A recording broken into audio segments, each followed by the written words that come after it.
Asia में दो ऐसे देश हैं जो कभी कॉलोनाइज नहीं हुए। इतिहास की बात है, हमें समझनी चाहिए। एक अफगानिस्तान और दूसरा ईरान। इनके इतिहास में ये कभी कॉलोनाइज नहीं हुआ। जब जब भी ये प्रयास हुआ कि इनको कॉलोनाइज करने का, वो फेल हुआ। रशिया ने प्रयास किया अफगानिस्तान में, अमेरिका ने प्रयास किया, नतीजा क्या निकला सब जानते हैं। तो एक तो इतिहास की बात ये समझनी चाहिए, और दूसरी बात यह है कि इतिहास की बात, हमारे जो संबंध हैं ईरान से, वो सदियों पुराने संबंध हैं, सदियों पुराने। पर्शिया के साथ हमारी लैंग्वेज, हमारी कल्चरल ट्रेडिशंस, ट्रेड, व्यापार चलता रहा। So we must understand one thing, that there are two countries in this part of the world who have never been colonized. One is Afghanistan and the other is Iran. And you know what happened in Iran when somebody tried to occupy Iran, the fate of the Russians, the fate of the Americans. Iran too. Even during the period of the colonization, Iran was never colonized. There were spheres of influence of the Russians and the British, but they never were occupied. उसके बारे में थोड़ी बात नहीं। आज इतिहास के बारे में हमारा समझना ज़रूरी है, क्योंकि जंग तो आप लड़ सकते हो, लेकिन उसका नतीजा क्या होगा ये जानना बहुत ज़रूरी है। You can wage a war, but the consequences of that war you'll never be able to realize unless you have an aim. तो मैं कह रहा था कि जो our cultural affinity, our linguistic affinity, goes back with Iran for thousands of years. And the other interesting part is that when Iran became more or less independent, our borders, because at that time Britain ruled us, our borders were contiguous to Iran.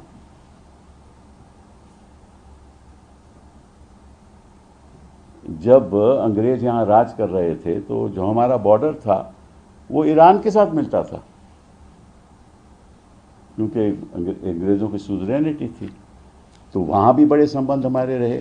और तीसरी बात, ये बहुत ज़्यादा important बात है कि खुमैनी साहब के जो दादा थे वो हिंदुस्तान में पैदा हुए। उनका नाम था सैयद अहमद मुसावी। सैयद अहमद मुसावी साहब बाराबांकी में पैदा हुए, और फिर वो नजफ चले गए पढ़ाई करने के लिए, और उसके बाद 1834 में वो ईरान आ गए, और फिर 1979 में 1989 में Khomeini became the leader of deposing the Shah. तो मैं क्यों इसलिए आपको ये बात बता रहा हूँ कि history has an enormous role to play in the politics of the future. इतिहास का बड़ा एक बहुत इंपॉर्टेंट एस्पेक्ट इतिहास का ये रहता है कि आने वाले दिनों में, आने वाले वर्षों में क्या होगा। आज के दिन तो आप लड़ाई लड़ सकते हो, और हिंदुस्तान में, और क्योंकि संबंध हमारे अच्छे हैं, और इसीलिए जब ये खामेनी साहब की हत्या हुई, उनको मारा गया, तो कहाँ लोग प्रोटेस्ट किए? लखनऊ में, क्योंकि शियास का इन्फ्लुएंस लखनऊ में बहुत है, जम्मू कश्मीर में, तो ये प्रभाव भी है। और साथ साथ 95 लाख लोग मिडिल ईस्ट में हिंदुस्तानी काम कर रहे हैं, 95 लाख लोग। तो ये इतिहास की बात है। और दो देशों की जंग में हम किसी एक देश के साथ दें, उसके नतीजे भी बहुत होंगे।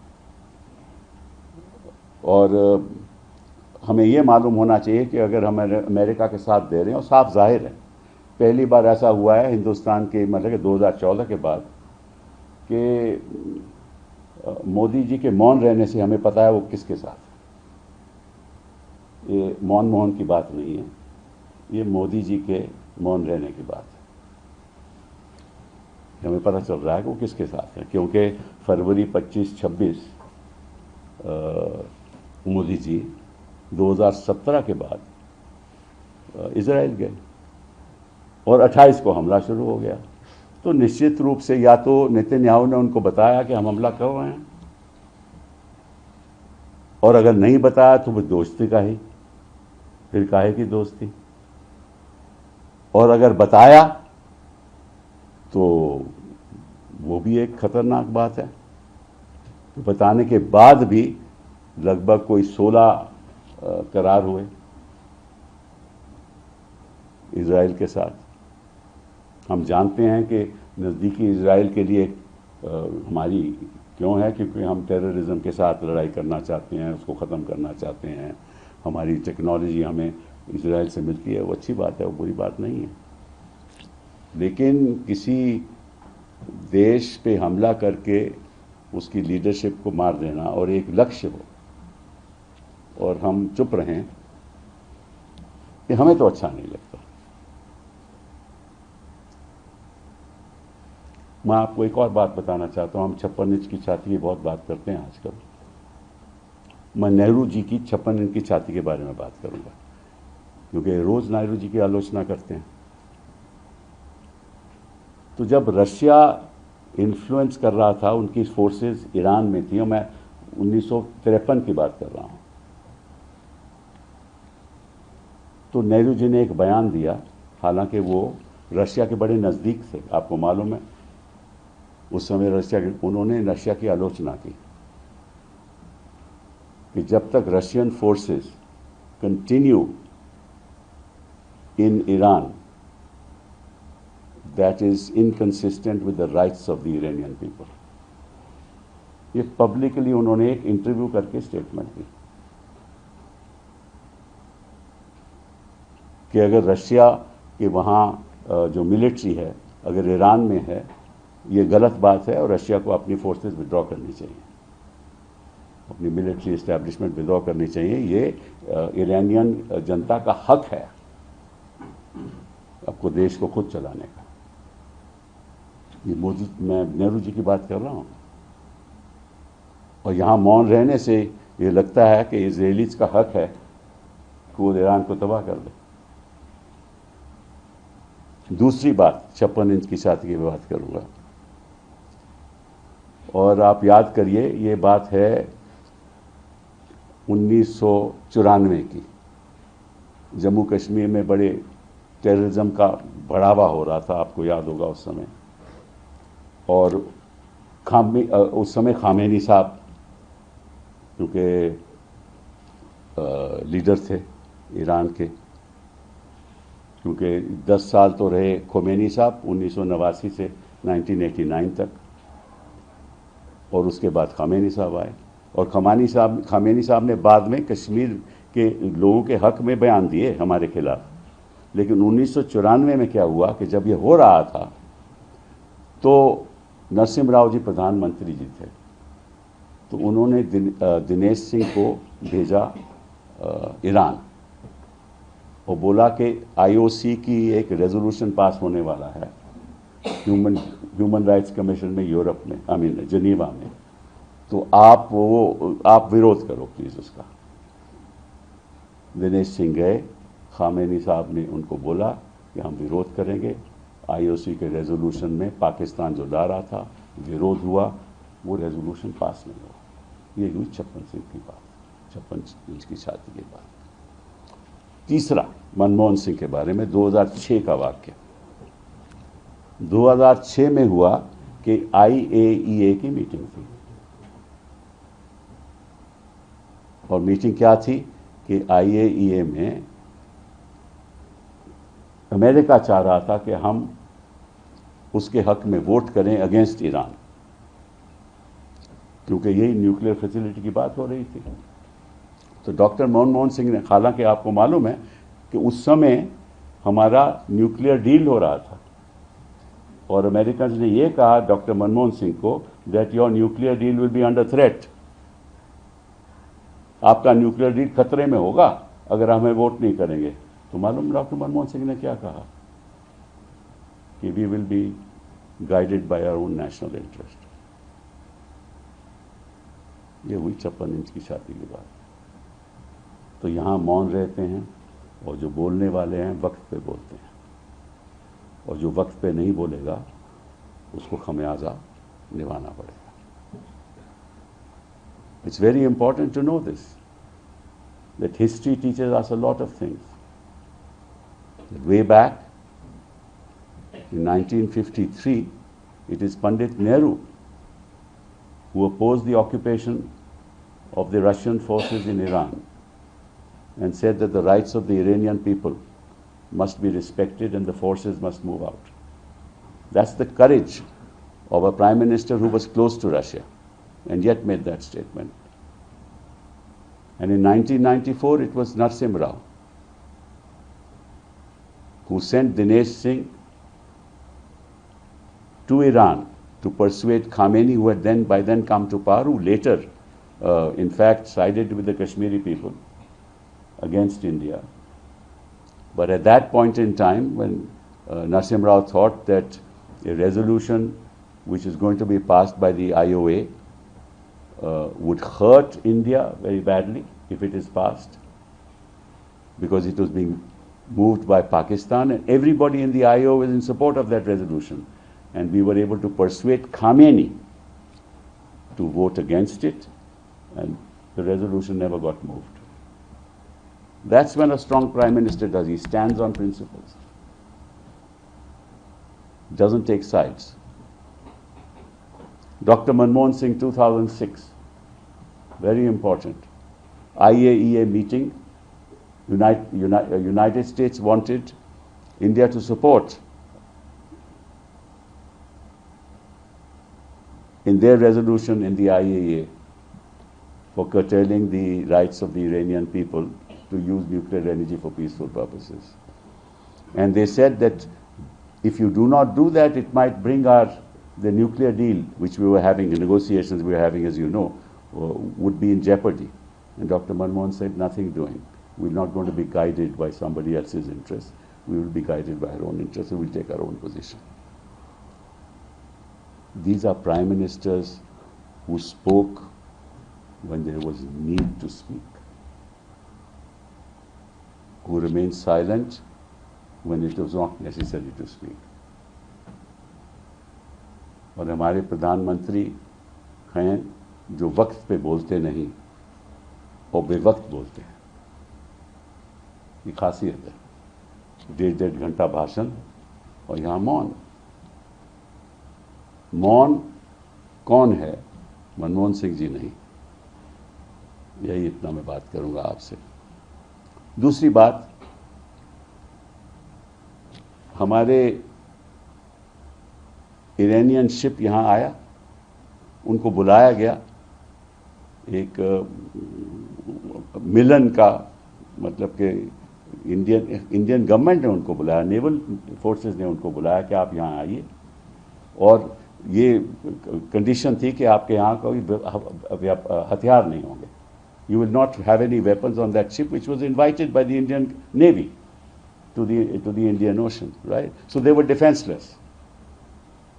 Americans knew they were defenseless, and they killed so many people, and we haven't spoken a word. Why is the Prime Minister quiet? I mean, about 141 people, 61 odd are missing. The rest have been killed. These 61 people who are missing must also be dead. So 141 people dead. 72,000 people dead in Gaza. Children, mothers. 45 girls dead in Iran in a school. And all we say is that we have nothing to say. Isn't it sad for a great country, the mother of democracy? We can't orphan our democracy. We're a great country. We stand for values. We've always stood for values. कूटनीति दो levels पे चलती है, foreign policy दो levels पे चलती है। एक द लेवल ऑफ नैतिकता, मोरालिटी, एंड दूसरा लेवल ऑफ सेल्फ इंटरेस्ट। और कभी कभार ऐसा होता है कि our value system is more important than temporary self interest.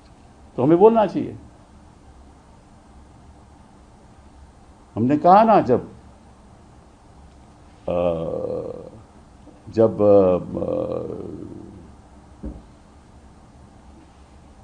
America ने कहीं और हमला किया तो हम कहते थे कि गलत हुआ है। इराक में कि हुआ, हमने कहा था कि गलत हुआ है। तो हम संकोच, हम पीछे क्यों हट रहे हैं? साउथ अफ्रीका ने बोला, ब्राजील में तो खास बोला। तो हम तो कहीं मतलब कि साउथ एशिया में तो हम लीडरशिप तो खो बैठे, क्योंकि इजराइल के हम हो बैठे। तो फिर लीडरशिप कहां रहेगी? तो साउथ की लीडरशिप हम खो बैठे। अमेरिका हमें कुछ इधर उधर करेंगे तो 25% और लगा देगा। अब एक खासियत वैसे मोदी जी में और ट्रंप में है कि उन्होंने जब अपना ऐलान किया इस वॉर का, तो उन्होंने ट्रूथ सोशल मीडिया से ऐलान किया, व्हाइट हाउस से नहीं किया। तो मोदी जी जब जाते हैं बताते नहीं कि कहाँ जा रहे हैं। एक बार पाकिस्तान भी गए, बताया ही नहीं था। अभी भी गए, किसी को बताया नहीं, पार्लियामेंट में चर्चा नहीं, पॉलिसी क्या होनी चाहिए कोई चर्चा नहीं, बातचीत नहीं। ट्रंप भी ऐसे ही करते हैं। अभी इनकी यूनिलैटरल पॉलिसी रहती है। There is something common between Modi ji and Trump, namely that when Trump announced the declaration of the war, he did it on a social platform called Truth Social Media. Not from the White House, not from the Oval Office, which normally would happen. Didn't discuss it with either Congress or with the Senate. We also, our Prime Minister doesn't discuss it with either, in Parliament, no such discussion takes place. He doesn't believe in it. He doesn't just believe in it. It's common between both of them. You enter into agreements, we don't know what agreements are entered into. We never know. I mean, we don't know why प्रधानमंत्री जी went to Israel 25-26 को। ये मालूम ही नहीं क्यों गए, क्या ऐसी बात थी? खासी बात होगी ना। तो आके भी नहीं बताया, क्योंकि आके इलेक्शन जीतना है और नीतीश जी को खत्म करना है, राज्यसभा लेके उसको खत्म करना है। तो मैं कई बार बोलता हूं कि इनका लक्ष्य केवल एक है, किसी तरीके से हिंदुस्तान में इलेक्शन जीते, बाकी होता रहेगा। जो इजराइल करे वो करे, हमें क्या लेना देना है।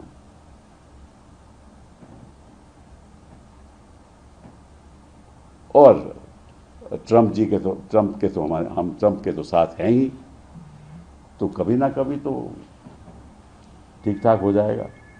भरोसे, भगवान भरोसे, आपकी फॉरेन पॉलिसी, कोई आपका प्रिंसिपल नहीं है। And I really want to ask what is our foreign policy? हमारी फॉरेन पॉलिसी है क्या? हम किसके पक्ष में हैं, किसके खिलाफ हैं, ये तो बताइए। और मैं आपको बता दूं कि आज के दिन इसका जो नतीजा होगा, क्योंकि स्टेट्स ऑफ हॉर्मुज तो बंद हो गई, क्रूड ऑयल के दाम 89 हो गए, यहां पेट्रोल 95 और 102 पे बिक रहा है, और ये क्रूड ऑयल के दाम 100 होंगे, फिर 120 होंगे, और ये चलता रहा। एलपीजी सारा कतार से आता है, कतार की बंद हो गई, एलपीजी प्रोडक्शन बंद हो गई। वो आता सारा कतार से है, तो एलपीजी कहां से लोगे? तो आप करोगे क्या? और ये कोई कल खत्म होने तो वाला नहीं है। और आपको मालूम है कि जो चाबहार था, जो पोर्ट हम बना रहे थे, वो खत्म हो गया। अब तो कोई आगे बढ़ ही नहीं सकता। तो हमारा जो, क्योंकि पाकिस्तान से हमें उसकी ज़मीन द्वारा हमें कोई कनेक्टिविटी नहीं थी अफगानिस्तान के साथ। Now the Chabahar port is over, that whole project is over. Our connectivity with Afghanistan and the Central Asian republics was only through Chabahar port. Now it can't be. Therefore, our trade routes, our commerce, our access to Afghanistan and Central republics with whom we had very good relations, it's all stopped. So oil will be high, connectivity will be low, China will come in, right? America may not side with you depending on their national interest. Now you can't have relations with only one country in the world. So this is a very serious, and what's the foreign policy of this country? I mean, since 2014, we don't know. I mean, it meanders like a river. We don't know where it will go. पता है ना, जब नहर जाती है कहीं तो पता ही नहीं चलता कहां चली जाएगी। ये हमारी फॉरेन पॉलिसी है। So it's a very serious situation. I think that the consequences of this, इसके नतीजे जो होंगे, they be far reaching and for years to come. अभी ये क्या कोशिश कर रहे हैं कि कुर्दिश जो है, कर्ड्स जो हैं, जो डिसेंटर्स हैं, उनको ये कोशिश कर रहे हैं कि वो ईरान में जाकर रेजिम चेंज करें। ये उनका लक्ष्य। चलिए, ये बातें अब बाद में करेंगे, लेकिन इतना आपसे कहना चाहता हूँ कि जो इतिहास को नहीं जानता ना, वो कुछ भी नहीं जानता, और जो इतिहास को समझता नहीं, वो देश कभी सफल हो ही नहीं सकता। बहुत बहुत धन्यवाद। हाँ सर, प्राइम मिनिस्टर का अभी पिछले जब से एनडीए की गवर्नमेंट 2014 में बनी, उसके बाद से जो हमारी फॉरेन पॉलिसी का एक लैंडमार्क रहा है वो प्राइम मिनिस्टर की, हमारे प्राइम मिनिस्टर की तमाम कंट्रीज में विजिट रही है। तो एक लार्जर स्केल पे प्राइम मिनिस्टर की एक स्टेचर है as far as foreign. India का स्टेचर है भैया, कोई भी प्राइम मिनिस्टर होगा, स्टेचर इंडिया का है। सर, प्राइम मिनिस्टर की फॉरेन मिनिस्टर की बात कर रहा हूँ। अच्छा। क्या हम उस पर रीच आउट नहीं कर पा रहे हैं कि इस तरीके के वॉर में हम लोग आगे इसी चीज को नॉर्मलाइज करें, टॉक्स करें, और क्यों ऐसा आपको लगता है कि इनिशिएट नहीं कर रहे हैं? भाई, ना तो हम घर में विश्व गुरु हैं, ना हम कोई बाहर मानता है कि हम विश्व गुरु हैं, तो हमारा रसूख है ही नहीं, हम करेंगे क्या?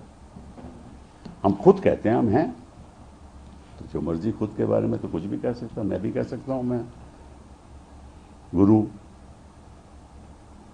आप पूछेंगे तेरे डिसाइपल कहाँ है भैया, पूछेंगे आप। mentioned about Nitish Kumar कि उनको करियर खत्म किया जा रहा है, so do you think so now Bihar is going to have a BJP chief minister? I don't know. See, look, I have been saying this for a long time and I'll repeat it. The political strategy of the BJP in every state in this country, right, is to destroy the regional party. Right? They have already destroyed, according to me, the two regional parties which are part of the coalition in Maharashtra. According to me, they've already destroyed them. ठीक है? They will take over the JDU very soon. If Nitish comes here, they will ask the JDU people to join them, or they'll do something, split or something like that. That's been their strategy throughout. In some states that cannot work because they have no foothold. So wherever it is, there are regional parties which are in power. They will first, for example, Anna DMK. They tie up with Anna DMK because they have no legs to stand on. There is no regional party in West Bengal, so it has to be a one-to-one fight. They are nowhere in Kerala, right? And they tie up with JDS, though JDS is a non-player, right? So their whole strategy is to have a one-to-one fight with the Congress, and then they hope they'll win an election. That's what their strategy is. So JDU has no future. So, but sir, how do you see the impact of this change of regime in Bihar on national politics? Will Chandrababu Naidu of TDP will be the next thing when we are seeing the... No, at the appropriate time, yes, they'll be the victims too. At the appropriate time. That they are very clever at. Because their overall strategy is a one-to-one, I'm telling you. Sir आप इसको हिंदी में भी बोल रहे हैं हाँ, तो इनका जो स्ट्रैटेजी रहता है कि भाई जो भी छोटे छोटे दल हैं कहीं भी हों या बड़े दल भी हों, पहले तो उनके साथ समझौता करो, उनके साथ सरकार बनाओ, फिर उन्हीं को ही हड़प लो, ठीक है ना। और ये इन्होंने महाराष्ट्र में भी कर दिखाया है, अभी देखो इलेक्शन में कर दिखाया ना, उनके कोई अहमियत ही नहीं जो बाकी पार्टनर्स हैं इनके, चाहे वो शिवसेना इनका ग्रुप हो और चाहे पवार साहब का, अजीत पवार का ग्रुप था जो, ठीक है ना, वो तो रेलेवेंस रहा नहीं उनका। और जहाँ जहाँ भी ये छोटी पार्टीज होती हैं वहीं उनको ख़त्म कर देते हैं, या उनको स्प्लिट करके अपने पास ले आते हैं या उनको हड़प लेते हैं। आपको उनको लेन देन का इनका बड़ा मतलब कि मास्टरी है। Sir, do you believe that India Bloc should also approach such parties, specifically if we talk about JDU in particular, that an offer can be given or should be given to JDU? मुझे क्या पता what India Bloc will do.